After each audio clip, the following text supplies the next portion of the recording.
écoutez Europe 1, il est 9h30, le journal des médias avec Thomas Joubert. Bonjour Thomas. Bonjour, à la une ce matin, la nouvelle recrue de Canal+, quitte déjà la météo, les nouveaux programmes de TF1 pour cette saison et Énergie 12 modifie son access dès ce soir.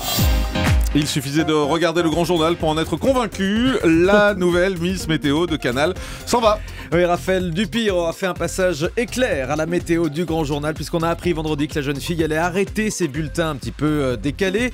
Elle fera sa dernière ce soir. La jeune mannequin de 20 ans a expliqué au site Pure Média que l'exercice ne lui convenait pas, qu'elle avait mal appréhendé l'exercice du direct et de la pression du public. C'est quand même étonnant. Il faut dire que ses prestations n'ont convaincu ni les téléspectateurs, ni les dirigeants de Canal+.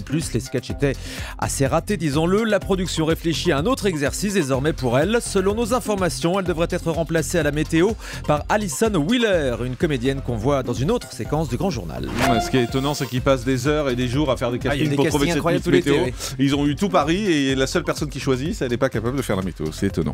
TF1 a présenté ses nouveaux programmes pour cette saison 2014-2015. Alors cette année, la Une va célébrer les 25 ans des Enfoirés et les 20 ans du Site Action qui feront l'objet de 2 prime time. On verra aussi un spectacle de Franck Dubosc diffusé en direct.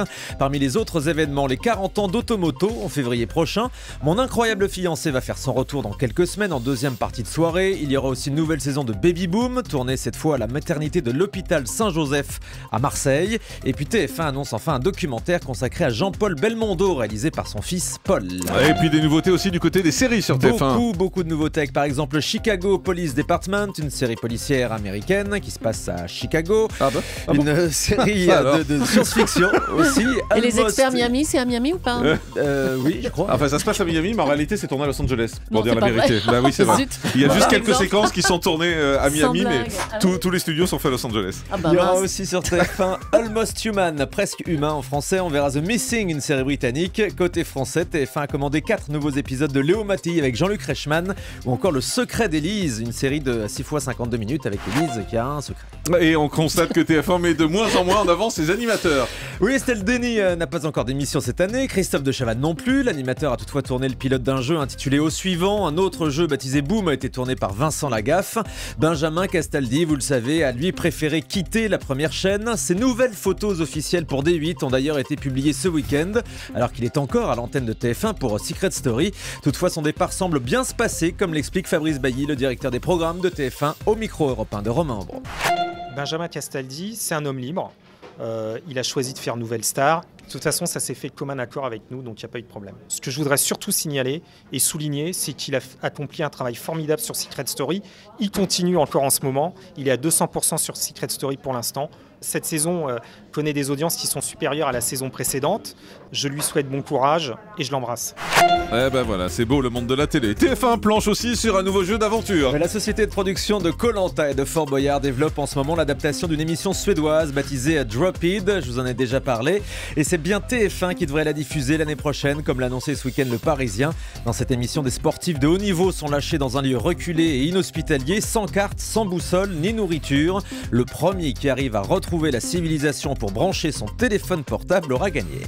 Le président du CSA va rencontrer le patron de TF1 et des salariés de LCI. Les salariés de LCI qui ont adressé la semaine dernière une lettre assez violente à Olivier Schramek, le président du CSA. Il a précisé ce week-end qu'il était sensible à leurs problèmes, à savoir la fermeture prochaine de LCI.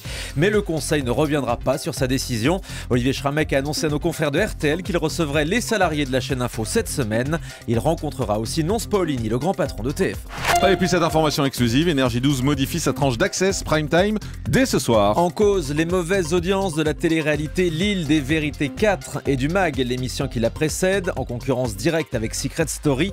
Le MAG de Mathieu Delormeau est donc avancé à 17h. L'épisode inédit de L'Île des Vérités passe à 17h45. Et sur la case stratégique du 18h30-20h, Énergie 12 décide de diffuser la série américaine Le Retour de K2000. Voilà, et à 20h45, Crime reste toujours programmé bien évidemment sur Énergie 12. Ce soir, ce sera Crime à Bruxelles. On sort de France un peu. Nadine Morano en colère contre le guignol de l'info. Alors c'est pas la première fois, mais jeudi soir, les Guignols ont présenté un nouveau sketch où la députée européenne était caricaturée comme une illettrée ayant besoin d'une autre personne pour lire le livre de Valérie Trierweiler. Sur son compte Twitter, Nadine Morano n'a pas caché sa colère. Elle qualifie les auteurs de gauche caviar, pourrie et méprisante.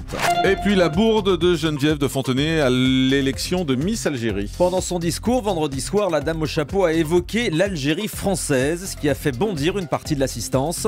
La ministre des Télécommunications a même quitté la salle. Après la cérémonie, Geneviève Geneviève a assuré que sa langue avait fourché, qu'il n'y avait aucune confusion possible, qu'elle n'avait jamais été Algérie française.